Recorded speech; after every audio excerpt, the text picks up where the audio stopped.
See if they could become something more. See if they could work together when we needed them to fight the battles that we never could. Phil Coulson died still believing in that idea. In Hero. Well, it's an old-fashioned notion. There was an idea called the Avengers Initiative. The idea was to bring together a group of remarkable people, see if they could become something more, see if they could work together when we needed them to fight the battles that we never could. Phil Coulson died still believing in that idea. In Hero. Well, it's an old-fashioned notion. Alrighty, y'all. So welcome to the live. We're joined here with our special guests. Feel free to introduce yourself, man. Hey, what's up? It's Dave Trosko, the voice of President Mike from My Hero Academia and like 200 other anime characters over the last 20 years. Yeah, that's true. Very true. I remember I was going to type all of them. I'm like, my goodness, I'm going to lose my fingers and my speed here. So, Dave, I appreciate you joining us on this awesome Thursday evening. I know we were trying to get it for Tuesday, but we had to rearrange. So thank you for taking the time. Yeah. So, just want to kind of go into it, man. So, I know that obviously you're known for a lot of voice acting, a lot of voice talent. So just to kind of give us a start, what made you start? Like, you came out of high school, you said, hey, you know what, I want to go into voice acting, or I want to be a star. Like, what was that start of that journey for you?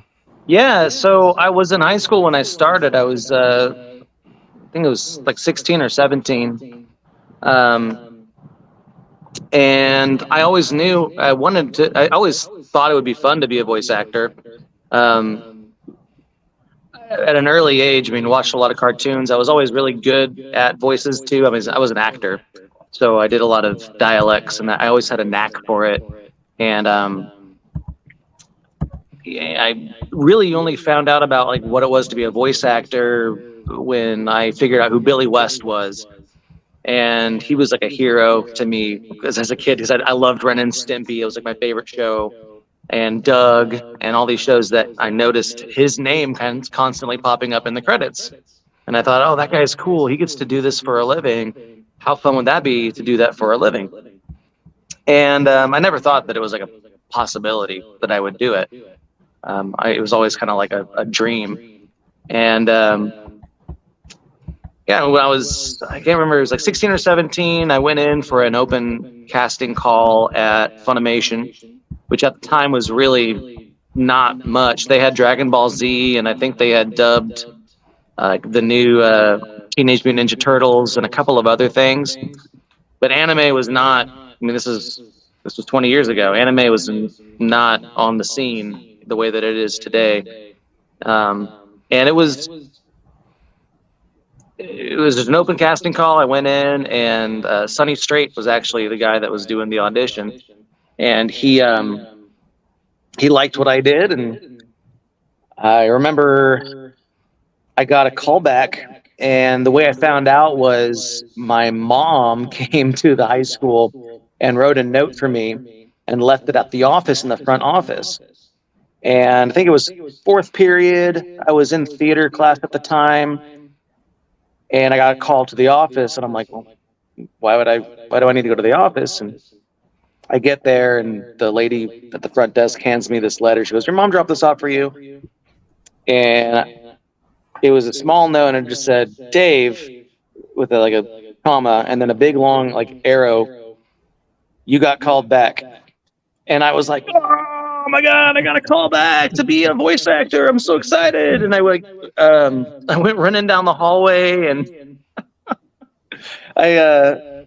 I remember I walked in because like a big thing that our acting teacher always was like, if you're an actor, learn other jobs too, because there's a lot of actors that are not acting. They do other things. So make sure that you have other skill sets and whatever, because there's very few working actors out there. And I remember I took that paper, was like, I'm a working actor now, motherfuckers. I was like so excited. Oh, that was a long time ago. But I was super excited, and of course I got a really really big head really early because of that. And I don't know. It took about 2 years for me to really get any kind of juicy roles because it took a long time for me to learn how to do the voice acting thing, and there was no training at that time for that sort of thing. Now there's like a bunch of classes you can go take and people that can guide you through things. Then it wasn't. It was kind of like on the job training. So it took a while to learn how to be decent at it. And yeah, kind of once you get in, especially where I was at that level with Funimation, when there was nobody, very few people. The acting talent pool was very small. It was easy to kind of stick around. So I did. So what was that role that you got the job for? Do you remember that specific role? Was it just like a sound it was- one-liner, or what? Yeah, it was like they were just looking to fill their talent pool. Okay. Really. So it was like, I think the first role I ever did was in Full Metal Alchemist. And it wasn't a role. It was like additional voices. That was some like boy in a blue shirt. And that's all it was. It was just like, hey, like something silly. But there was a lot of that sort of stuff to work on. And then I probably would attribute me coming back to Funimation like repeatedly was because Chris Bevins, who's a former voice director for Funimation, he was there at the time. I think he's in California now. I think he's still directing. He might be doing Bang Zoom or something, but he's still in the industry, I think. And Chris Bevins was like, hey, your dad and my dad used to work together in the Boy Scouts. My dad was a scout executive in the Boy Scouts. And I said, oh, really? Cool. And he goes, yeah, my dad used to be your dad's boss. And I said, oh, cool. He goes, now I'm going to be your boss. And I said, oh, even better. Great. Cool. And Chris Bevins and I always had a good relationship when we worked there, and he was great. And he brought me in for a small character in Versed Angel. I think his name was Spike. And it was a small bit character, but it actually had, a couple of episodes, and it was a reoccurring character. And that was kind of my first real role.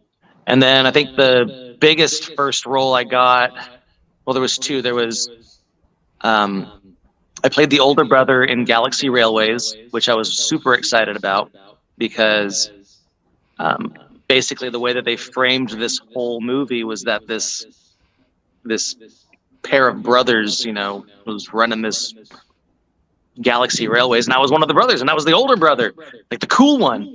Oh, nice. And I die in the second episode. So the whole story, I was here thinking that I was going to be like, a big part of this show, and like I had finally landed a good spot, a good role. And I died in the second episode. And the whole story is about how the little brother's like avenging his older brother's death. And I'm like, well, ain't that something? And then I was in a little show called High School Rumble as Imadori, the class pervert. Oh, actually, you remember that show? Yeah, it's a fun show. And he's like obsessed with boobs, and it was a good role for a 19-year-old kid to play, I guess. And then, so since you played these roles so early into your career, did you go to college? Like, did you attend college to like theater class, or how did that work, or where did you attend? Yeah, that's something I always tell people that ask me about voice acting too. The first question I'll ask everybody, if they're like, "How do you get into voice acting?" I'll be like, "Well, are you an actor?" And they'll be like, "Oh no." And I go, "Well, it's a pretty big part of the voice acting thing is being an actor first." So yeah, I went to college. I went to TCU for 2 years, their theater school. I had the Norden scholarship there for acting. I got in a fight with my parents, and I didn't want to live in the dorms anymore. So I dropped out of TCU, and I ended up going up to UNT, University of North Texas, and I finished my degree there.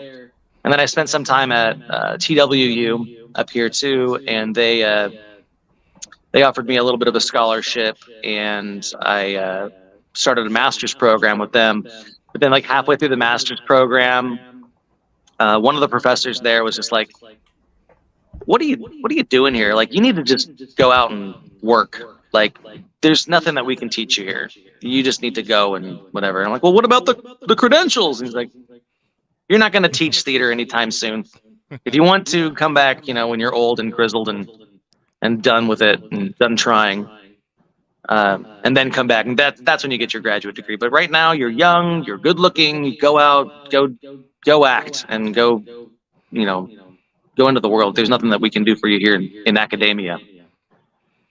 So I did. I took his advice, and I dropped out of my graduate program and moved to London, where I did a show with this professor, and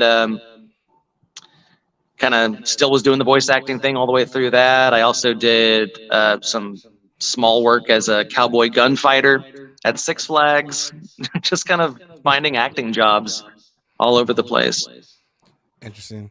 So I'm going to share a clip here, man. A little bit of context. Just tell me kind of what's going on. I don't know if you remember this or not. Just something that I dug up on the internet because, back in the day, I wanted to be an investigative journalist, and I was like, this is going to be interesting. Are we going to go like Nardwar here? Yeah, we'll see what happens here. Let's see if I'm going to play it here. Didn't Mrs. Penley used to take us out? Oh, wow. Actually, that'll help. We'll be able to judge her reaction when she opens up the door. By the time she was driving the van to the science museum. She just must be a wreck. Oh, I know, it'll be great. I don't think I want to do this. Why's that? Believe it or not, I'm a little reluctant. You guys know who that is in the red shirt, right? Evil. Well, funny story about that. That's what I was going to ask you. So, who happens That's to be Ian that Sinclair. gentleman? So you guys attended college together? Yeah, we did. Yeah. In fact, I'm the reason Ian Sinclair was introduced to Funimation. Oh, nice. Really? Go How'd that figure. So Ian, very interested in what I was doing, because everybody knew that I was a voice actor there, because I definitely wore it on my sleeve. I was very proud of what I was doing, even though it was just for anime.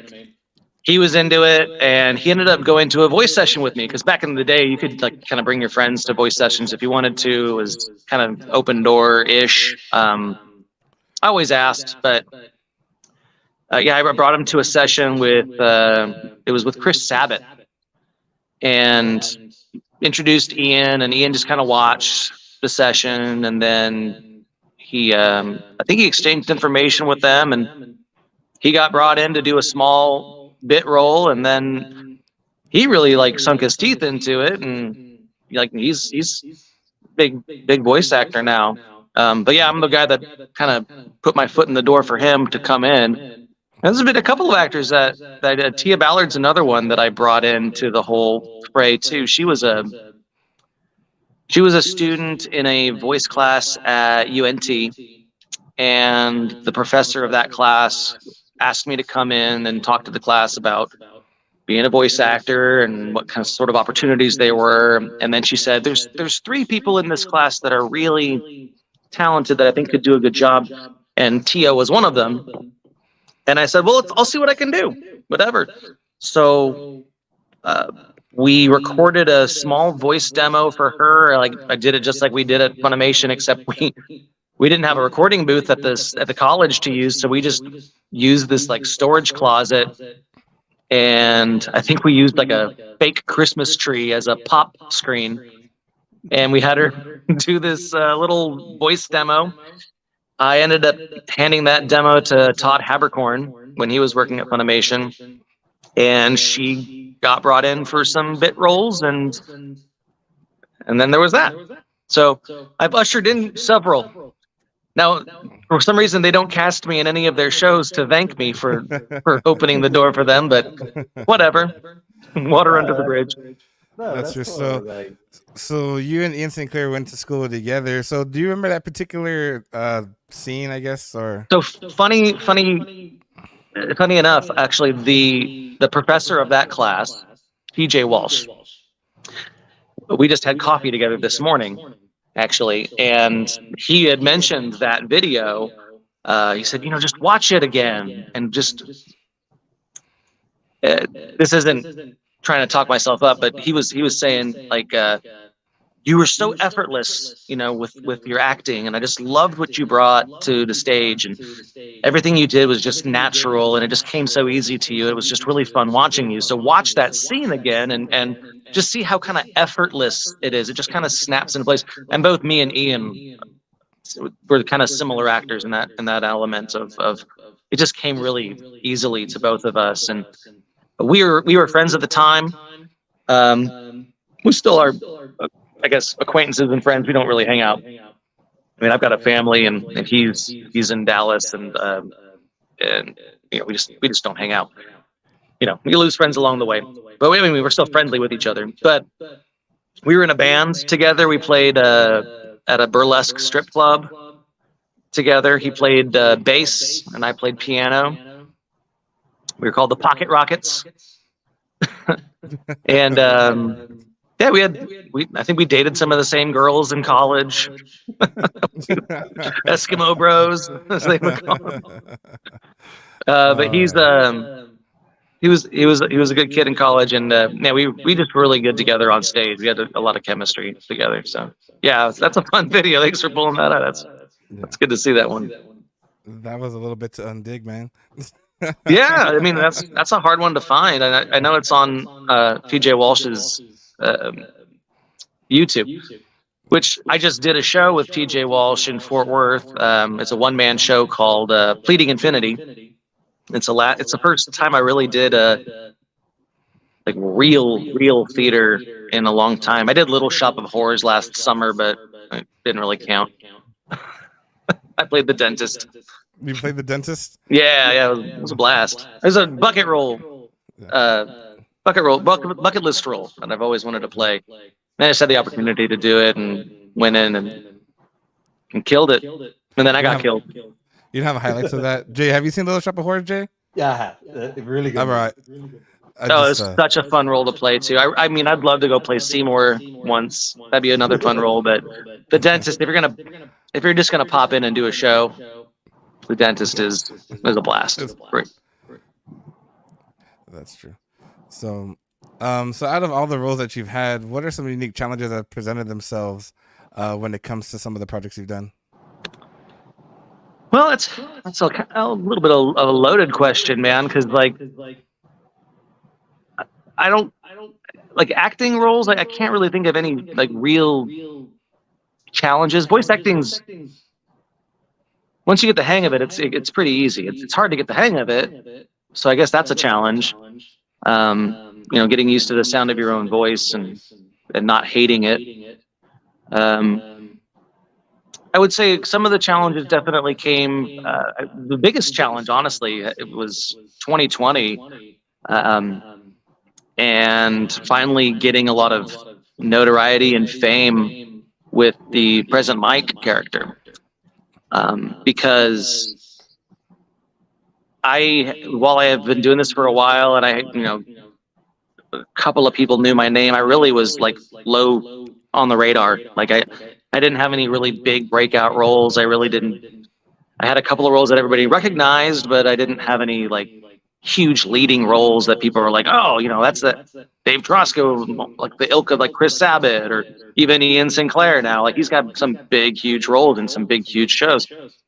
I never had that because I never really put voice acting first in my life. I put family and career first, and voice acting I always thought was more like a hobby. Anyways, when I became like kind of famous for the President Mike thing, I had to relearn how to interact with the social media, because before then I would just put whatever I felt like online. And I'm a conservative, I'm a Christian, and that doesn't wash well with some people, and I have different viewpoints, and I'm an outspoken person too, and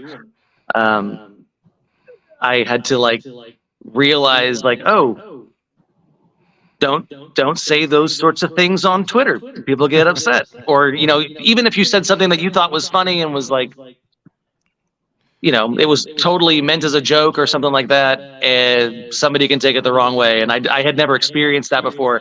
So all of a sudden people are like digging through my Twitter feed, like these fans finding posts from years ago that are like, oh, look at this asshole, look what he said here, oh my gosh. And yeah, I got labeled as like a homophobe and a racist, which are it's bullshit. But I mean, I get it. People were at home with nothing to do in 2020 and bored and just finding all that stuff. So learning how to live with that fame and also kind of like removing myself from it and realizing I don't really want to be famous. I'm happy where I'm at. I was doing pretty good for like 16 years, and then all of a sudden President Mike threw me into stardom, and I was like, ugh, kind of rough. So that was a challenge.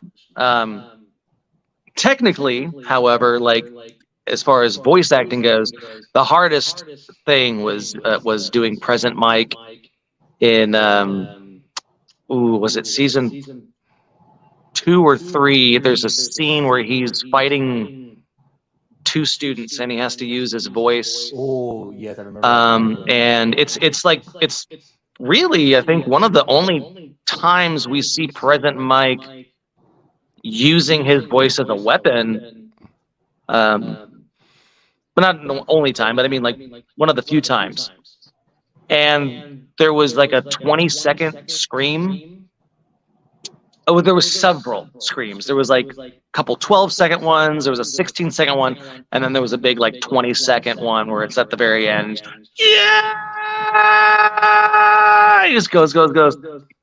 I had laryngitis when I did that session, so I walk in. And, beforehand, I could always just, bust out Present Mike. It was not that big of an issue. It kind of fell right in my usual voice range. And I'm a loud guy and a talker as it is. So Present Mike just fit really well with me. But then this session, I walk in and Colleen's like, "Are you ready?" Colleen, Carol, the director. She goes, "Are you ready?" I go, yeah, whatever you got, man. She goes, "Today's going to be a day." I was like, "Oh yeah, why? I'm kind of sick today." She goes, "You are? What do you have?" I'm like, "I think I got a little like sore throat, laryngitis." She goes, "Oh no." And she showed me the cues and the lines, and she's like, "You've got like 6 or 7 massive screams, and you have to do them all today because we have one more day to record before this goes out to post." I was like, "Well, shit, I guess we'll do it." So we did, and I mustered all the strength, downed a bunch of warm water, and I went in and I said, "Let's just do all the screams right up front," and we did them all. And I remember I did that 20-second scream in there. 20 seconds is a long time to scream, fellas. Yeah, I'm gonna take your word for that one. I mean, it's a long time to hold your breath in general, and then but to produce it's a long time. I do it, but I didn't like it. I was like, "Let me try one more time." She goes, "Are you sure?" I was like, "Yeah, let me do it one more time." And I did it. And it was worse than the first one. So we just went with the first take. And then I went and recorded all the lines. And if you go back and listen to that episode, I think it's in season 2. It might be in season 3. You can hear him. And when I actually do my lines, you're like, "Ooh, that is a different voice for Present Mike. It's a little weaker than usual." Because I had just blown the holy hell out of my vocal cords with that session. That was fun. Yeah, I really wanted to ask you about that one because I know that fight scene with when it was fighting with the kids. Yeah, I know that those screams must have been it must have taken a toll for you because they were pretty loud. They were pretty long. Yeah, and I mean, I used to be on the pep rally crew in high school, so I'm used to screaming loud and long, and I did the Six Flags stuff too, and I'm screaming over a huge crowd of people as a gunfighter, and I mean, I would like to say it was super difficult. It wasn't too hard, but it definitely took a toll. The one thing that I did notice, when we did the video game, was it My Heroes One's Justice 2? It's like a fighting game with the things. I had I think I was booked for like 6 hours to do that whole session for the video game, which is, you know, just queue after queue after queue after queue of fight sounds and lines and attack moves and all this stuff. And I did all 6 hours of those queues in like an hour and 45 minutes. Because I told the director, I was like, hey, Present Mike, like, I got about 2 hours of him in me at any given moment. So if we want to blow through this, let's just blow through. And the faster we go, the more you'll get out of me. So we just went boom, boom, boom, boom, boom. And we did the whole, it was like 300 cues or something like that. Something crazy. I can't remember exactly what it was. But the next day, I wake up and my throat is like killing me. Like I felt like I thought I had COVID. I was like, oh God, it just hurts. It hurts when I move. Like it was like the muscle was sore. My throat, my actual throat, like swallowing didn't hurt, but it was like my like neck hurt. And I realized whenever I do President Mike, I like tense up a lot, and it was because I was like flexing my neck. But yeah. That's interesting. That's cool. So we have Dale, one of our viewers here, that says, what's one of the characters, or what's your favorite character you voiced? I love President Mike. I really do. And that's an easy answer, but there's been a couple that I really enjoyed because I got to play with the role. And one was it's kind of a more obscure anime. It's called DAC Ray, and it's about kind of the end of the world and Nazis and vampires and spiritual creatures and whatnot. Really weird show, but I've got to play this character called Reinhard Heydrich, it's the actual name of an actual like Nazi soldier from from World War II. Like an actual Reinhard Heydrich actually existed. He was like one of Hitler's like right-hand man. So I got to do like a German accent, and this guy was like super spooky and super creepy, and he was, you know, vampire-ish type, otherworldly dude, and it was just it was so much fun to get to play with that voice and to be that guy. Also, Jack in Dances with Devils, which is another fun anime. That was another. I love playing those evil guys. They're so much fun. He was another vampire, and really just fun to play. And then I would probably say my favorite anime that I've ever been in, that I actually watched and enjoy the story and love, was Seraph of the End, where I played Gurren Ichinose. And that was cool. The direction I was given by Jerry Jewell for that was, he's kind of like a Han Solo type character. And I'm like, yeah, huge Star Wars fan. I love it.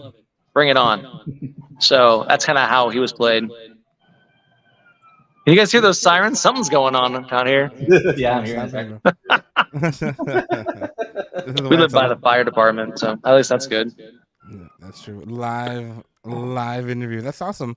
So, besides the voice acting, what are some other passions and hobbies that you tend to do on your free time? Well, I'm a chef. So, wow, he's really blowing his horn over there. I'm a chef. I have my own culinary company. I've been doing cooking for years. As I was telling you guys before we started, I started as an actor, and actors wait tables, and I got bored with waiting tables, and I became a chef because that was really fascinating to me, and I loved the idea of making food for people. And it's kind of a second stage for me.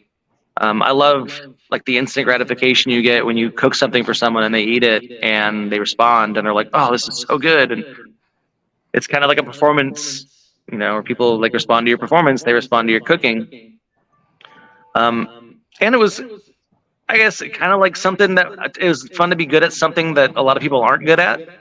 Mm-hmm. A lot of people can't cook very, very well, so I wanted to become really good at that. And now I've got my little culinary company. I get to do whatever I want, really, with it. It's a great way for me to still be a stay-at-home dad and take care of my kids and coach soccer and do those fun things with them and be a good husband. And then also I get to practice my passion of culinary arts. When I was working in the restaurants, as I was kind of coming up, you're working anywhere from 60 to 90 hours a week as a chef. And it's all day-to-day grind, and it's hard. And I didn't like that part. I liked the cooking, but I didn't like the actual like day-to-day of it. With this company that we developed, we do private dining, we do like supper clubs, we do catering, and I get to write my own schedule. So if it doesn't fit in with me, I can say no, and I can go on with life. I can go to anime conventions and guest signings whenever I want.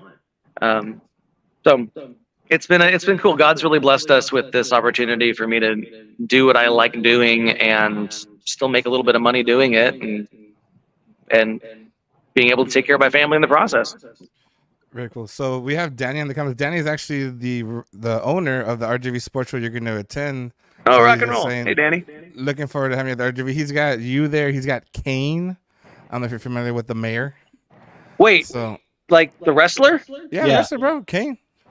Yeah. Yeah, he'll be there from 11 to 3 on the first day. Yeah. Oh my So- God! Can I so- sit next to him? He was like my favorite guy. Hey, Danny, can you make it happen, Danny? I think your table is actually by Kane, if I remember correctly. I think it's like Dude! Kane, you, Oh and man! then, yeah. I never watched too much wrestling, but I do remember Kane and him like being like, oh, what was it? I think it was either a game that we used to play, but I always played as him. Oh, look, Yeah. Danny says he got you. I can introduce you. Dean. Kane and the Undertaker were like my two.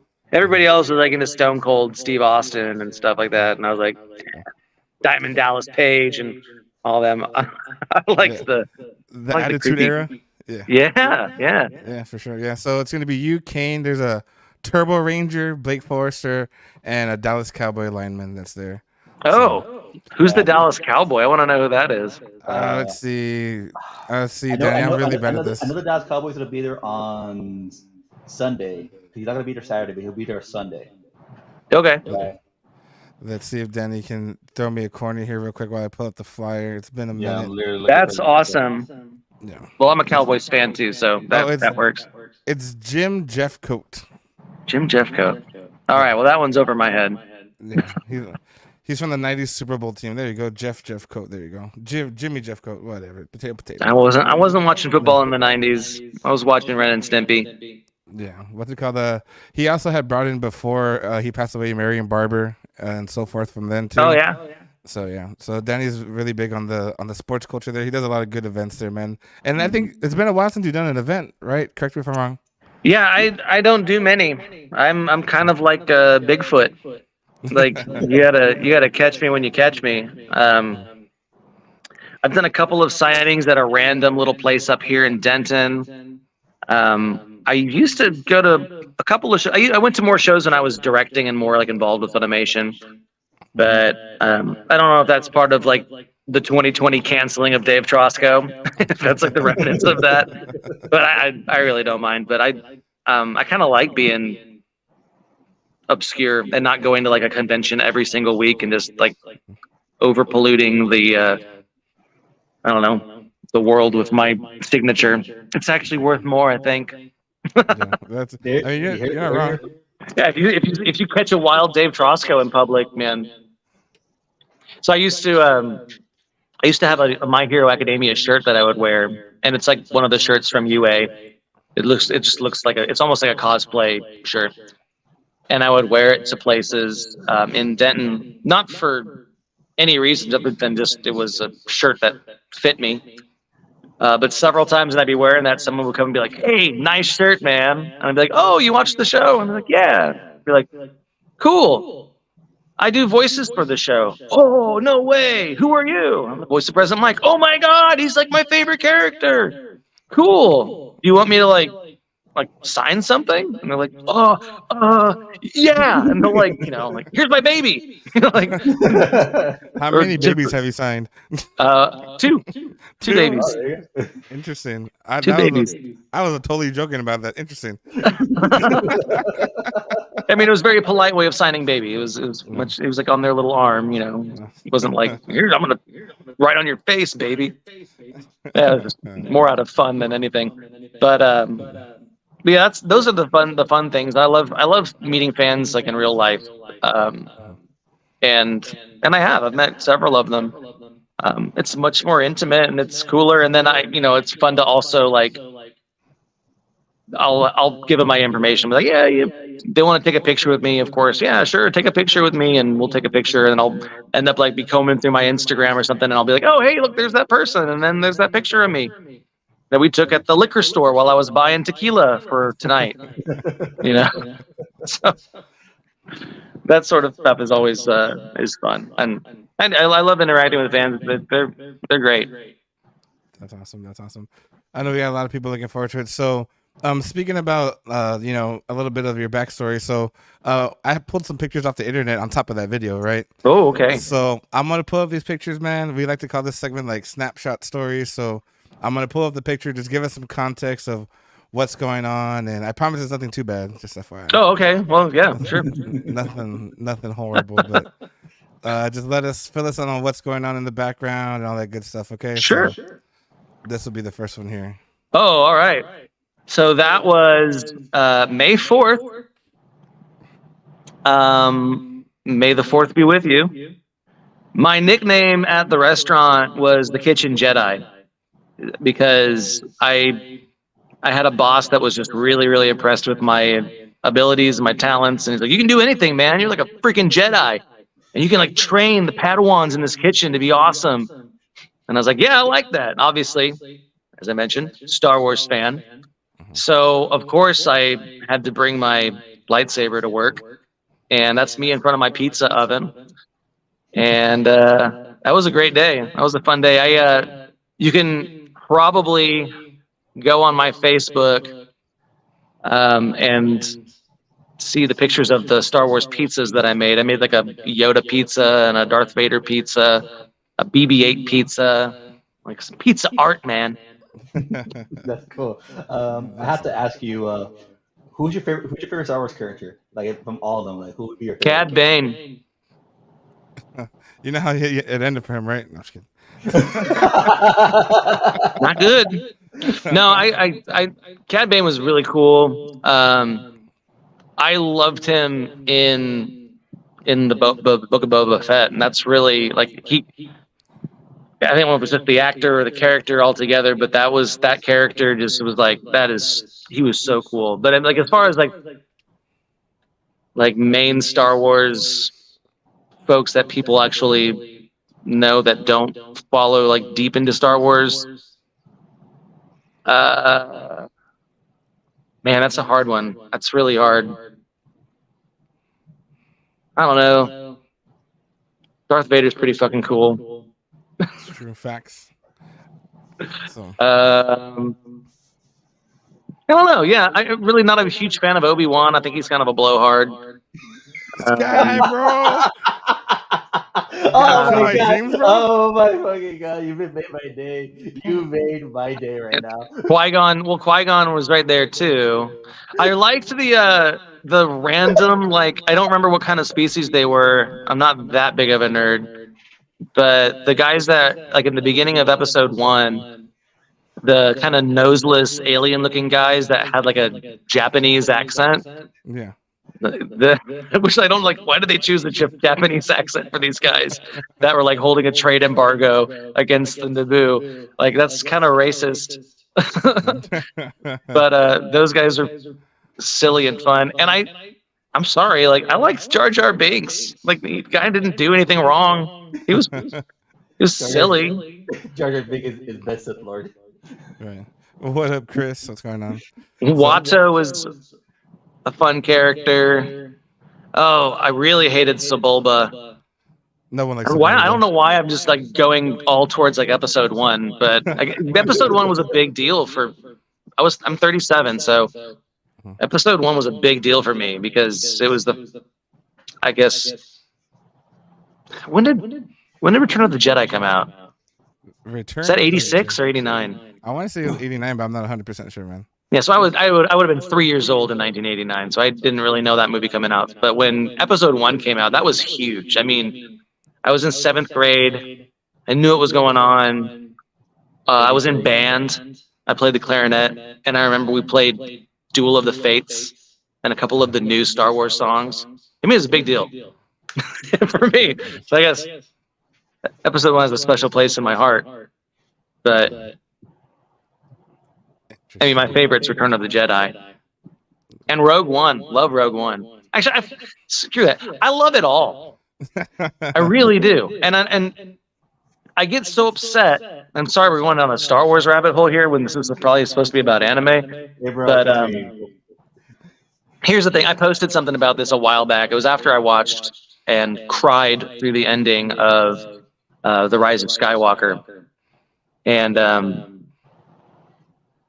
I was like, I love these movies so much. I love them all. And I got so mad at all the like Star Wars fans that were like, big, so like, oh, this movie sucked. This one sucked. This sucked. I hated the fact that they did this in this movie. I literally watched every single movie and I found piece of value in every single one of them. And I liked every single one of them. And I wasn't critiquing them. I just was thoroughly entertained. And I said, maybe I'm a bigger fan than these mega fans out here because I actually like the movies and don't critique them to all hell. But that's just me. That's did you see the Ahsoka episode? Yeah, boss. Did you see episode 5 of I have not seen the last one. I haven't gotten caught up on it. I've been watching well, actually I've been watching Portlandia lately and Comedy Bang Bang.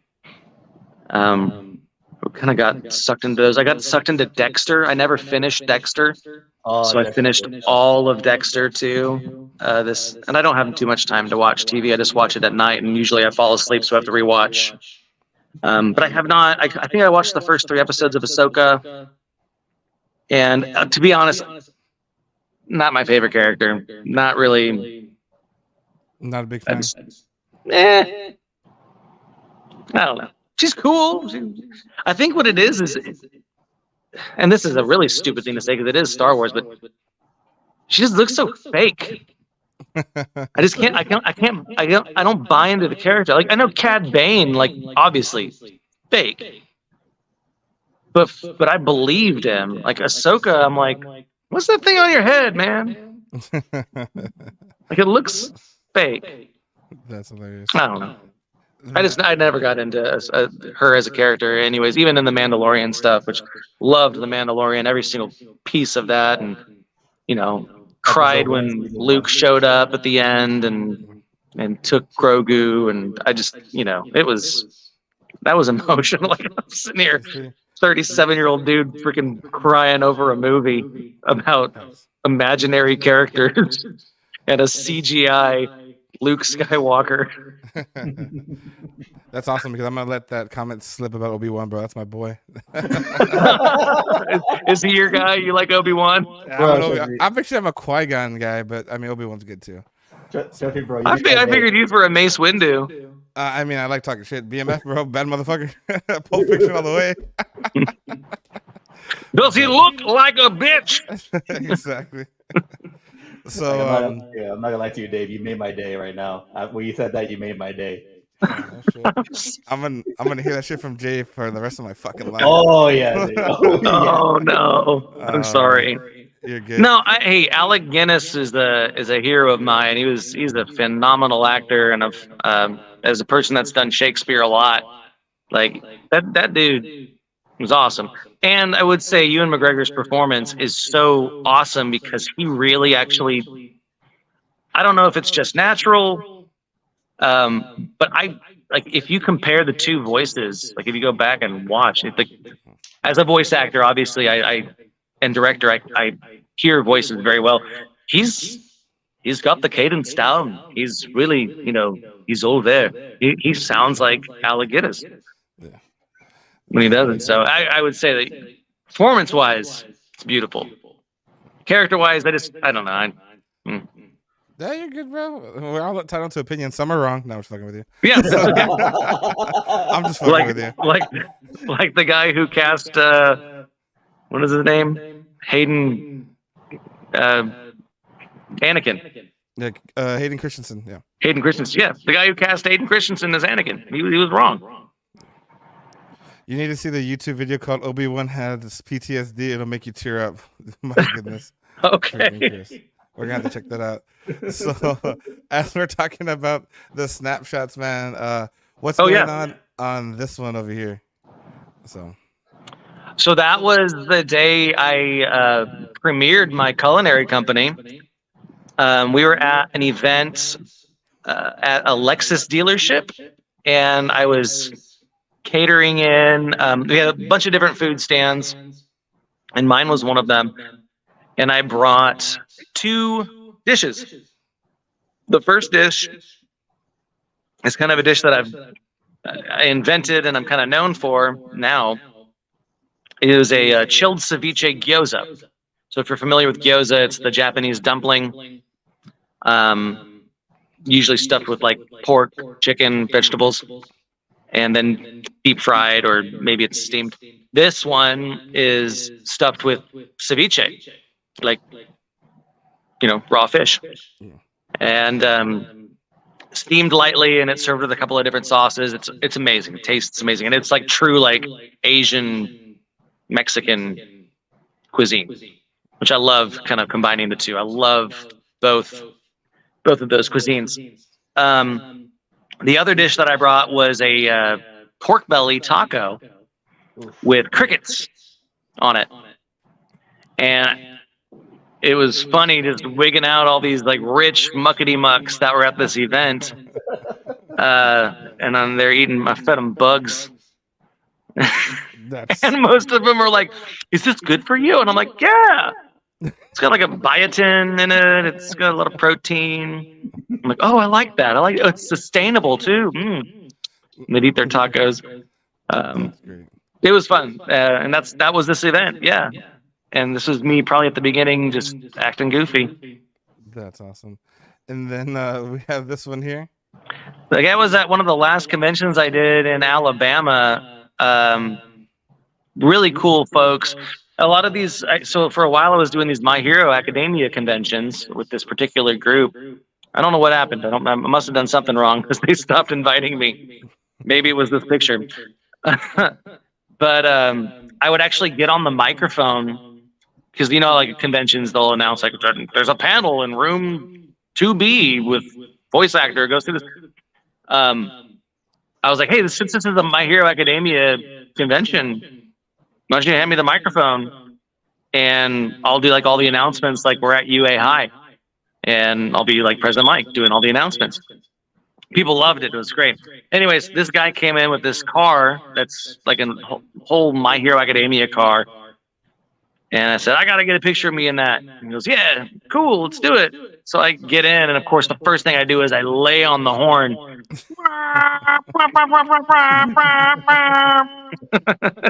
People are all like looking around, like, what the hell?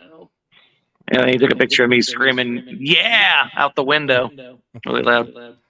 That's awesome. And then this one over here. Oh, okay. So that was a convention in Arizona.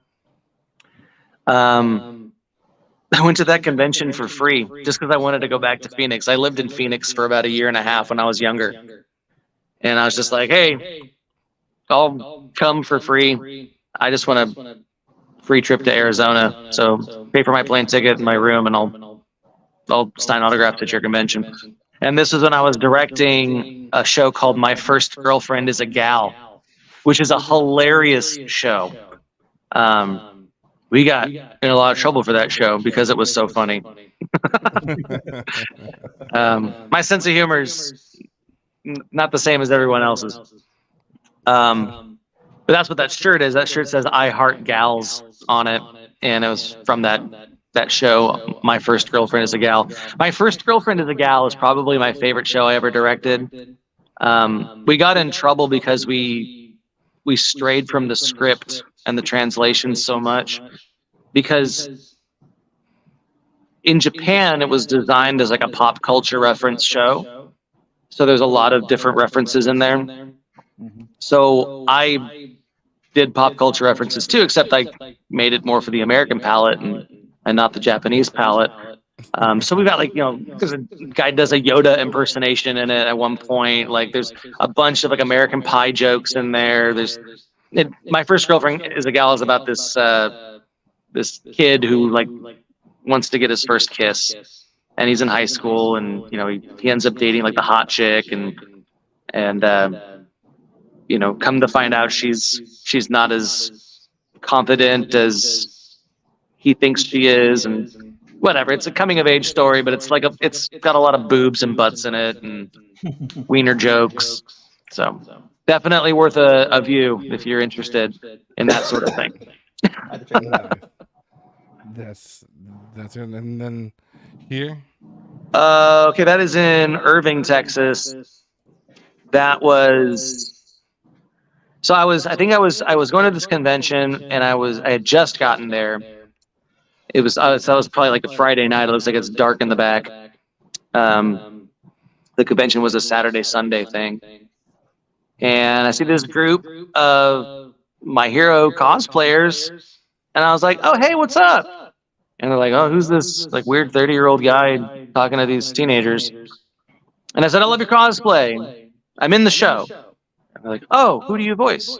I said, I voice President Mike. And there's President Mike. I think that's President Mike. Yeah, the girl with the like half President Mike cosplay on there. Yeah. And they're like, oh my God, can we get a picture with you? And I said, absolutely, let's take a picture together.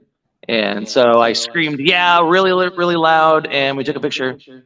And I love those like spontaneous, like I would much rather have those types of interactions at a convention than like just sitting behind a table and signing things. I love like being with the people like in real life and not just in that like there's a table between us, don't touch me, that sort of thing.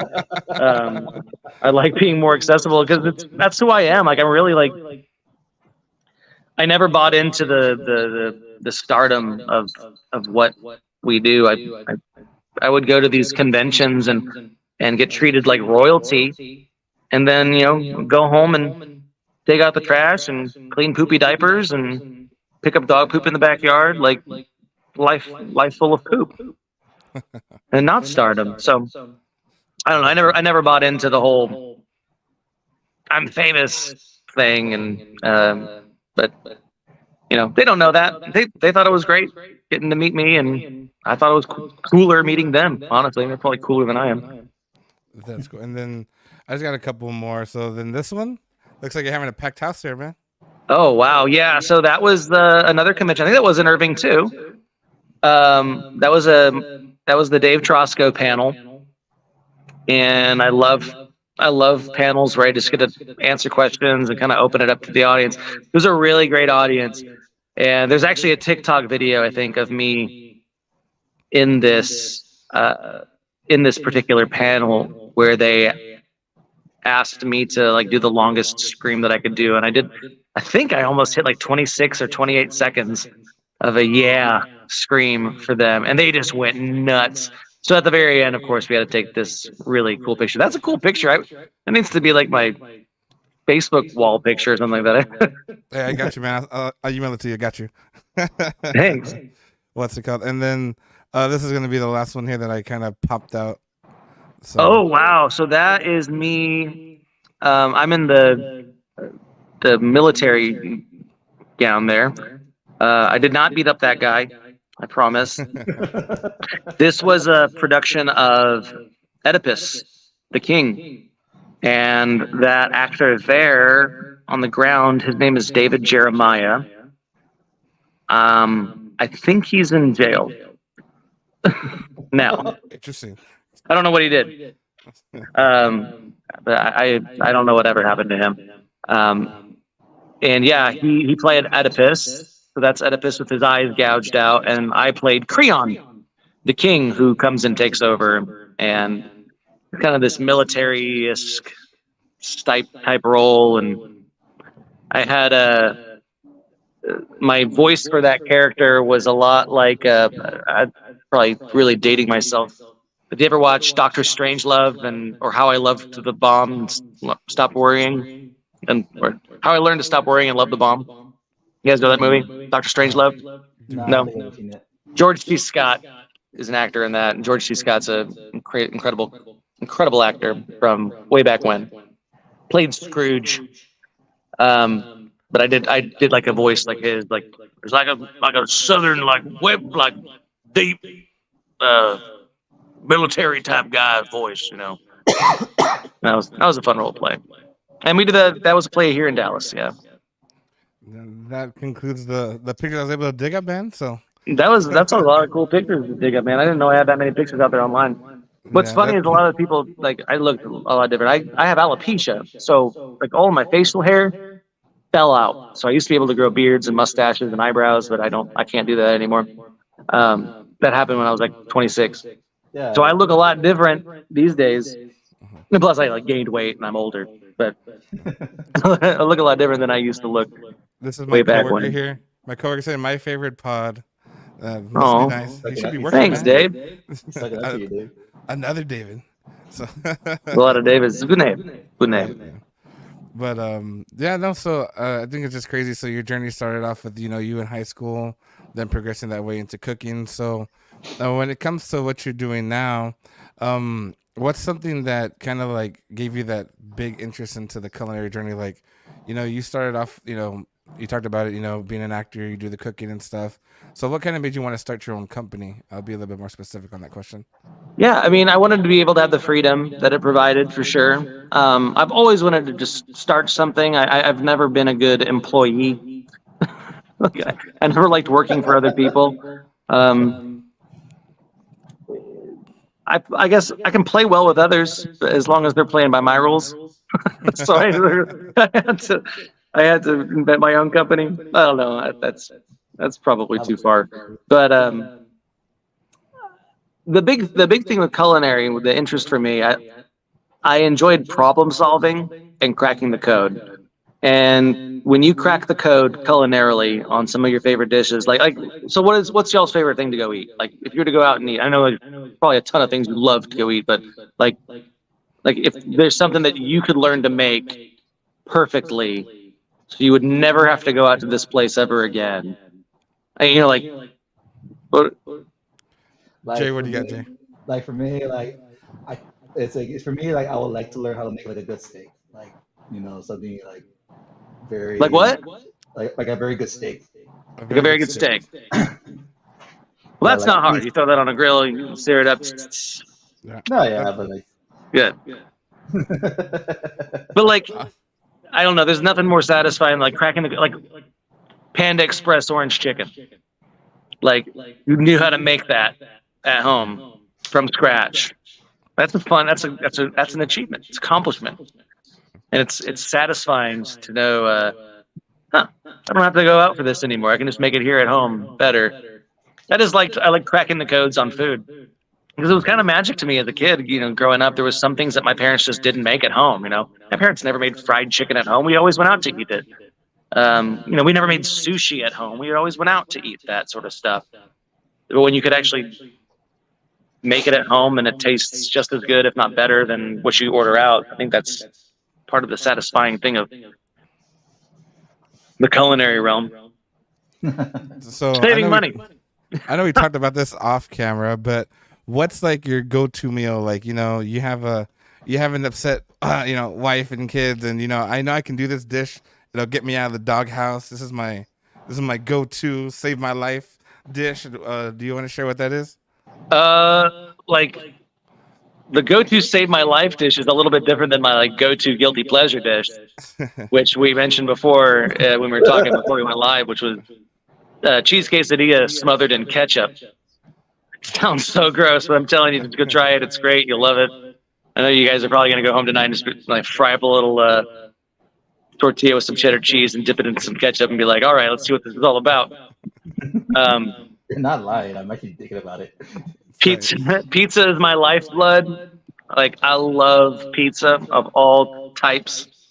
I love making pizza. I love making the dough. I love the whole process, making the dough and the sauce. And, the simplest of pizzas, though, is my favorite. I just love a good pineapple and bacon pizza, or a good pepperoni and jalapeno. That's my go-to here in Texas, with a little Tabasco on top.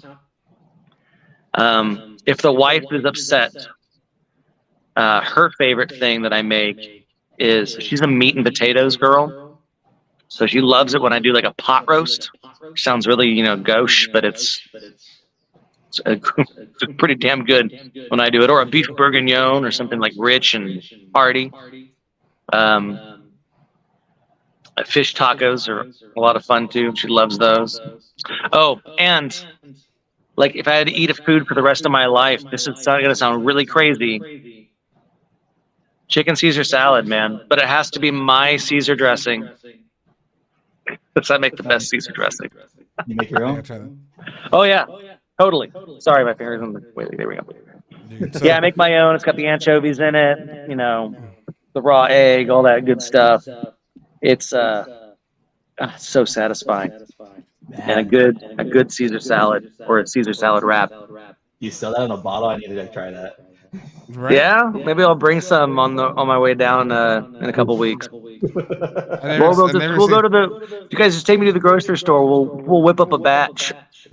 I've never seen Jay eat a salad, bro. I just want you to know he's total. I bullshit. do. I love Caesar salad. It's good, but I don't like the creamy. I like creamy Caesar salad. I just don't like most restaurants just use like Ken's Caesar dressing or some other like store bought stuff. Doesn't hit the same way as with when you have the Worcestershire and the anchovy and the Dijon and the capers and all the good stuff in there, man. Oh. So, like, if you're coming to the Lower Valley, right? So, have you scoped out like any places you want or any particular food you're looking for or anything like that? I did. Yeah, I did actually. I was gonna ask you guys. I'm gonna say, all right, like, you guys are pretty dang close to Mexico, so I'm counting on some pretty damn authentic Mexican food when I get down there. I love Mexican food. I shouldn't say hate. I don't hate. I'm not a huge fan of like what Tex-Mex has done to Mexican food, where it's like just smothered everything in beans and cheese, and it's just that or sour cream, and that's not my thing. I spent some time in Jalisco, Mexico, at the Hacienda Herradura, where they make the tequila, the Herradura tequila. Hey man, I had like the best Mexican food of my life down there. It was just so authentic and real. And in fact, that's a funny story. I don't know how much time we've got, but it's like a 5-minute story. But we were going down there to go pick a tequila barrel out for our restaurant. And the night we get there, we're just pounding tequila because they were going to take us to a steak restaurant. So we're like, we'll drink heavily. We're going to go soak it all up with bread and meat and potatoes after this. And we get to the restaurant and we're already like ripped. And they didn't take us to the steak restaurant. They took us to this like hamachi sushi restaurant. And I was like, this is bullshit. I need steak. I don't need like raw fish. Like, and no offense to Mexico, but I'm not eating like raw fish in the middle of Mexico. Like I've heard enough horror stories about drinking the water. There's no way I'm going to eat the raw fish. So I'm sitting here with these folks and I'm like looking at all the stuff they're bringing out, and they're bringing out like a fish pizza and they're bringing out all this stuff. Nobody wants this. None of my team wants this. We want meat. So I get drunk enough to go to the back of the kitchen. I'm the only one in our group that spoke Spanish. And I don't speak great Spanish, but I speak like kitchen Spanish. So I knew enough how to ask for like a giant plate of beef. And I go to the back kitchen and I'm like yelling at the cooks. I'm like, necesito carne. Necesito un plato grande del carne, castillos. I want this. I want that. Like I want like costillas. I want puerco. Pollo. Nothing. Just carne, por favor. No más pescado. And they're like, oh, okay. So the whole table's like getting ready to pay out. It's like a group of like 20 folks. It's all this like these rich like alcohol people. And right as we're about to like pay the check, they come out with this gigantic plate full of just meat and plop it down on the table. And my 3 guys were all like, yeah, heck yeah. And it was so delicious and so tasty. But then anyways, we get trashed. that night, and we're supposed to be up at like 8 a.m. in the morning to go take this bus to go to the hacienda where they're making the tequila. And it's a long drive. It's like a 45-minute drive in a bus on the streets in Mexico, and we're sitting in the back of the bus, hungover as hell, and we're like green, like we're about to throw up. And we get on this bus, we drive, and it was just like bouncing around, like, just feeling so sick. And then we end up on this big agave field, and there's this big, beautiful oak tree in the middle of it. And underneath are these 4 sweet little Mexican ladies, and they're cooking gorditas with nopales. And I can't remember, they had tortas ahogadas, and they had all these and of course, like tequila too, like a big, huge pitcher of like at 8 a.m. in the morning. And oh my gosh, it was like salvation at that moment. I was like, oh my God, I'm so hungover. And you have like burritos and tacos and gorditas and fatty, delicious meats all stewed and with big spicy salsas. Oh man, there was not a better meal that I've had in my life because of the situation I was in, the hangover state, and the beauty of where we were in this beautiful agave field underneath this centuries-old oak tree, eating with our hands just delicious, authentic Mexican cuisine. So that being said, yes, I count on you guys telling me where the best Mexican spot is where I can go get some legit, like, Mexican. No, we got you, man. We got take you. you across the border, but you might not come back, man. Be honest. Yeah, not today, not this time. They're always looking to get rid of more people like me. You ain't wrong, man. You 100% ain't wrong. I don't. My passport's expired anyways, so yeah, it wouldn't be a good day. Yeah, but we got you. Making it man. across, but never coming back home. That's funny. So, We got you something, man. yeah, for sure. So, besides coming in October, man, is there anything that you want to share with everybody before we log off on here? To check out any of your pages, Instagram, your culinary things. Oh Anything you yeah, wanna check shout out? us out on TroskoCulinary.com. You can see all of our adventures and what we're doing, what we're cooking up. You can follow me on the Instagram with I'm Trosko Culinary, and I think I'm also the Real Present Mike on there. Occasionally, I do the TikTok thing. Used to do a lot more. Just haven't been doing that much, but I'm on there too as the Present Mike. And don't follow me on Twitter. Twitter's a cesspool. I don't tweet very much. The minute I do, somebody comes out and like it's never a good ending. So whatever. Do what you want to do. If you're on Twitter, I'm on Twitter too, but I don't really go on there much. But yeah, check out what we're cooking. We're always cooking stuff. It's fun. And if you want to go see some really fun stuff, go YouTube Daniel Fast with Dave, and you can learn how to cook some cool vegetarian, vegan dishes. I'm not vegetarian or vegan myself, but occasionally me and the wife will diet, and there's some cool recipes on there that I've done. A little cooking show for people. So if that's your bag, that's always fun too. I'm not gonna lie, I saw some of that too. Yeah, Yeah, 100%. they're fun. Yeah, that was pretty good. So thank you, Dave, for joining us. We appreciate your time, and hopefully in the near future, we can get you back on the podcast. Maybe in a month, 2, 3, Yeah, 4, man. 5. Look, we did an hour and 8. You were thinking we'd do it for 30 minutes. I told you I could talk. Hey, bro. I mean, better for us, right? Better content. I hope so. Hopefully people like it, man. Well, thanks for having me on, y'all. No, appreciate it, man. Appreciate We're looking forward to seeing you in October. Yeah, it'll be a blast. I look forward to hanging out with you guys. It's going to be fun. Alrighty, guys. Well, thank you very much, guys. Stay tuned for some announcements coming up. And besides that, guys, enjoy your Thursday night. See you, everybody. See you later, y'all.